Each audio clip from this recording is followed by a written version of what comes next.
अस्सलाम वालेकुम, hello everyone, खुश आमदीद, वेलकम, स्वागत है आपका मेरे यूट्यूब चैनल पर।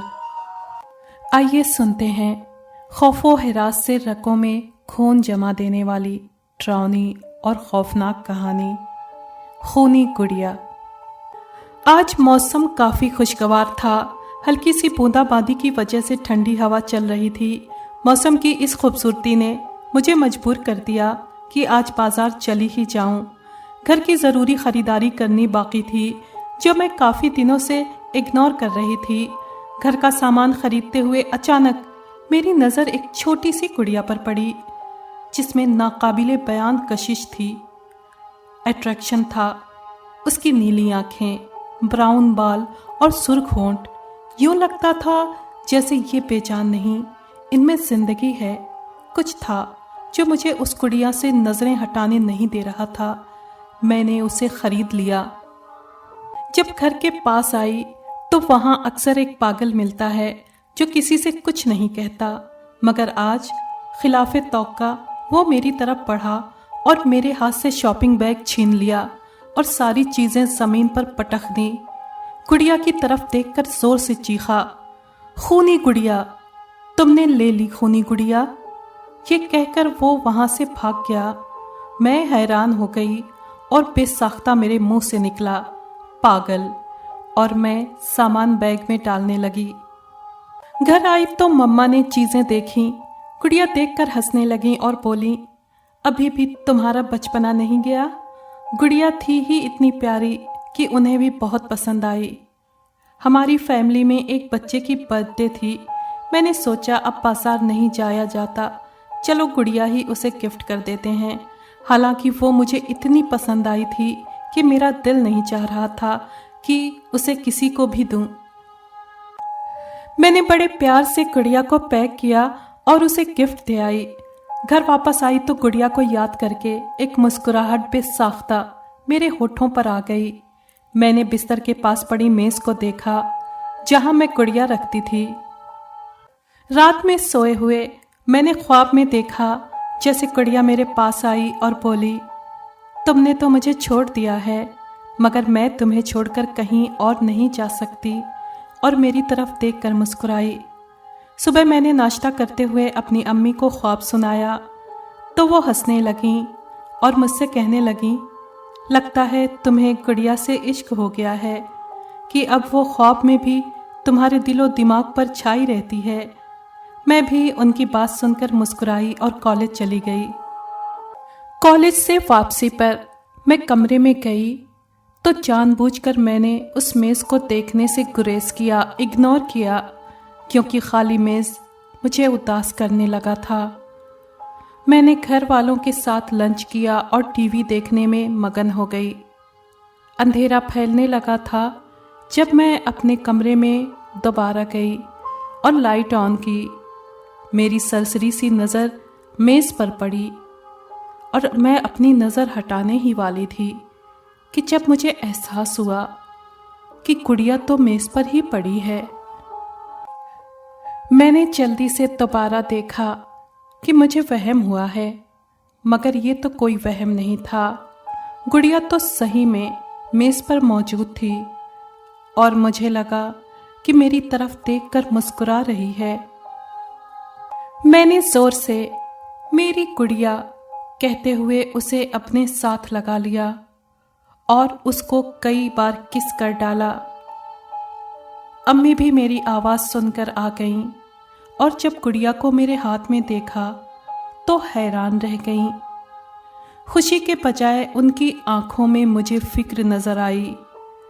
कुछ डर था जो किसी सोच के साथ मिला हुआ उनकी आंखों में था। इस डर और गहरी सोच की मिलावट उनकी आंखों में साफ झलक रही थी। अम्मी मुझे बगैर कुछ कहे वापस पलट गईं और मैं अपनी गुड़िया के साथ बात करने लग गई। गुड़िया के साथ खेलते मुझे किस वक्त नींद आई, वक्त का कोई अंदाज़ा नहीं था। मुझे कुछ देर बाद ऐसे लगा जैसे गुड़िया मेरे पास से उठकर कहीं गई है। मैंने फौरन आंख खोल दी। गुड़िया सच में मेरे पास नहीं थी, न जाने कहाँ गायब हो गई थी। मैं थोड़ी देर बाद फिर सो गई। सुबह जब रोज की तरह मेरी आंख खुली तो गुड़िया मेरे बिस्तर पर ही मौजूद थी। मैं हैरान रह गई कि गुड़िया के मेरे पास होने में क्या ख्वाब है और क्या सच। नाश्ते पर अम्मी ने मुझसे पूछा, तुम रात 12 बजे के आसपास कमरे से निकलकर कहाँ गई थी? अम्मी की बात सुनकर मैं हैरान रह गई कि मैं तो कहीं भी नहीं गई थी। अम्मी ने कहा, मैंने खुद तुम्हारे कमरे का दरवाजा खुलते देखा था। अजीब कश्मकश थी। मैं कमरे से बाहर नहीं निकली थी और अम्मी का कहना था कि उन्होंने खुद मेरा दरवाज़ा खुलते देखा था। इतने में बाहर शोर मच गया। अम्मी बाहर गईं और कुछ देर बाद वापस आईं। हमारे साथ वाले घर की खातून को किसी ने बहुत बुरे तरीके से मार डाला था। उसका सारा जिस्म कटा फटा था, मगर हैरत की बात यह थी कि खून का एक कतरा भी फर्श पर मौजूद नहीं था। पोस्टमार्टम रिपोर्ट भी हैरान करने वाली थी कि किसी जंगली जानवर ने उनके जिस्म से खून का आखिरी कतरा तक निचोड़ लिया है। ये ऐसा खौफनाक और अपनी तरह का अजीबोगरीब पहला केस था जिसने पूरे इलाके को खौफजदा कर डाला था। मगर अब ये हादसा और घरों में भी पेश आने लग गया। सब लोग सकते में और खौफ के आलम में आ गए। किसी को कोई हल नहीं सूझ रहा था। पुलिस भी हैरान थी और कोई अंदाजा नहीं लगा पा रही थी। अगर कोई जानवर होता तो किसी न किसी को कुछ न कुछ तो जरूर नजर आ जाता, मगर ऐसे लगता था जैसे कोई चीज जमीन से निकलती है और खून पीकर जमीन के अंदर चली जाती है। लोगों के चौकन्ना होने और पुलिस की सख्त निगरानी के बावजूद किसी को कुछ नजर नहीं आ रहा था। कोई भी सुराग नहीं मिल रहा था, मगर रोज सुबह एक लाश जरूर मिल जाती। एक दिन अम्मी ने मुझसे कहा, सायरा, आज रात तुम नहीं सोओगी, तुम्हें बस सोने की एक्टिंग करनी है। मैंने हैरानगी से पूछा, अम्मी वो क्यों और किस लिए? अम्मी ने कहा, तुम देखना कि गुड़िया रात को जिंदा होकर तुम्हारे कमरे से निकलती है। मेरी गुड़िया से मोहब्बत टूट कर बाहर आई और मैंने तल्ख लहजे में कहा, अम्मी आप कहना क्या चाहती हैं? मेरी गुड़िया सारे कत्ल कर रही है, वो खूनी है क्या? और एकदम मुझे उस पागल की बात याद आ गई कि ये खूनी गुड़िया है। मैंने इरादा कर लिया कि आज रात किसी भी कीमत पर नहीं सोना।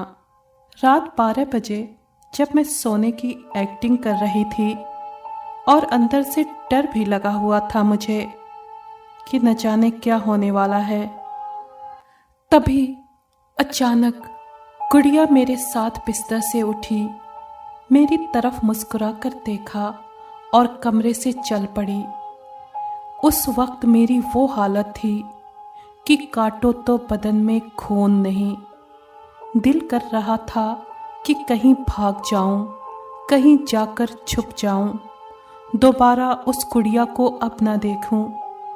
कुछ देर गुजरी होगी जब गुड़िया कमरे में आ गई और मेरे बिस्तर पर आकर मेरे साथ लेट गई।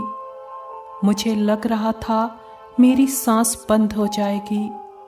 एक एक लम्हा अजाब था। पूरी रात एक लम्हा भी मैं सो न सकी थी।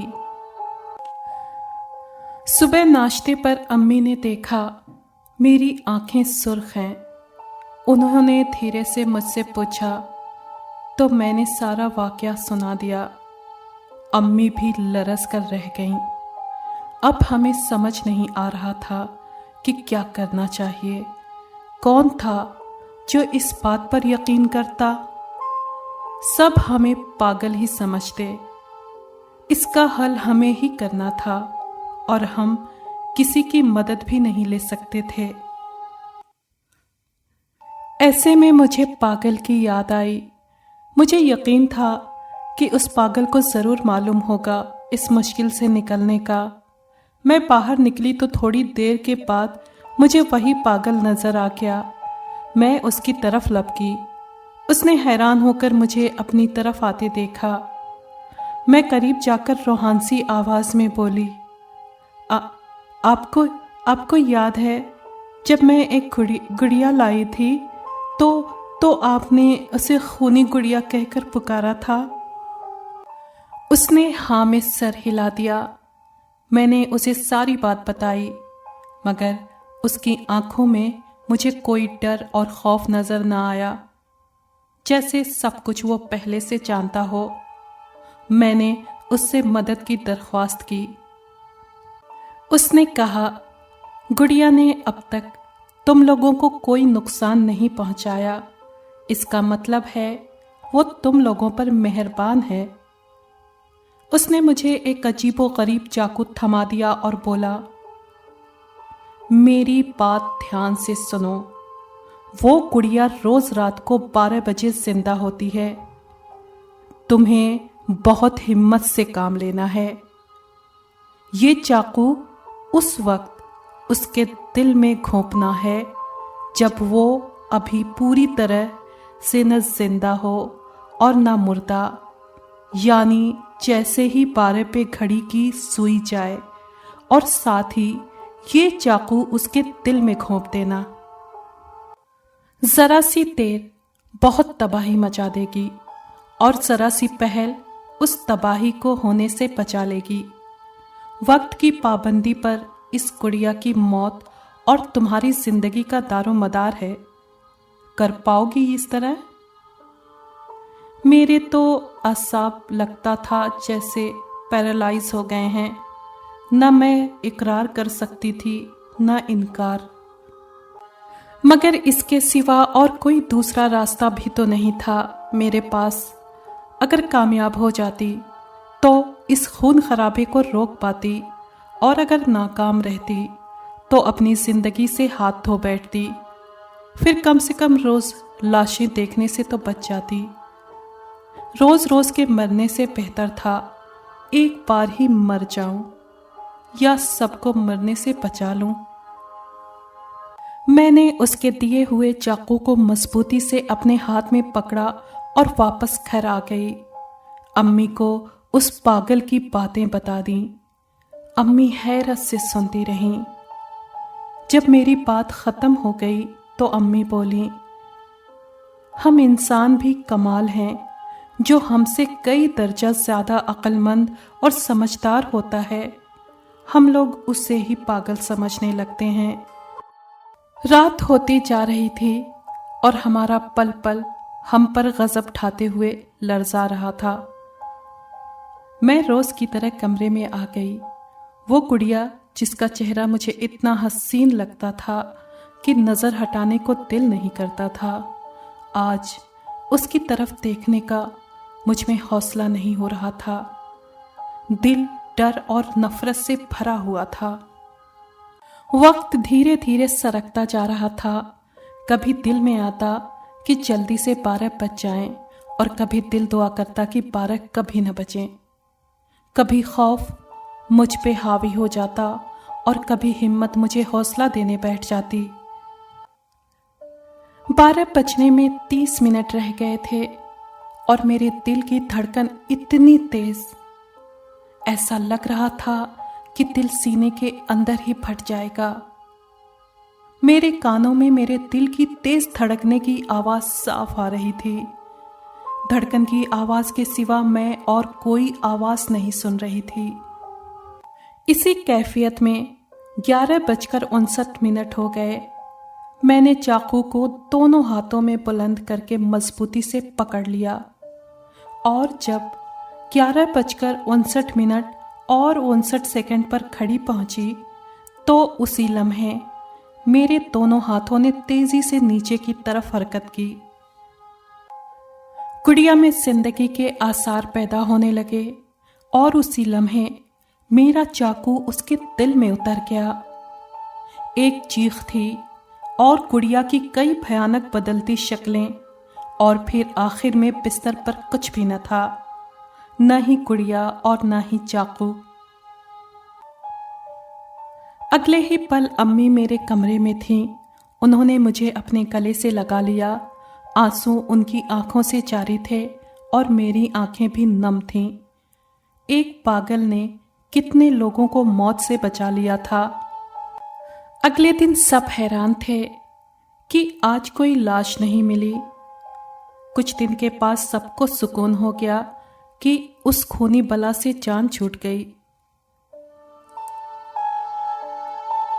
अगर आपको ये कहानी पसंद आई है तो प्लीज़ लाइक और शेयर करें और कमेंट बॉक्स में अपनी राय का इजहार कीजिए। अगर आपने हमारे चैनल को अभी तक सब्सक्राइब नहीं किया है तो प्लीज़ सब्सक्राइब कर लें और बेल आइकन को प्रेस कर दें ताकि आने वाली हर कहानी का नोटिफिकेशन आपको मिल सके। शुक्रिया।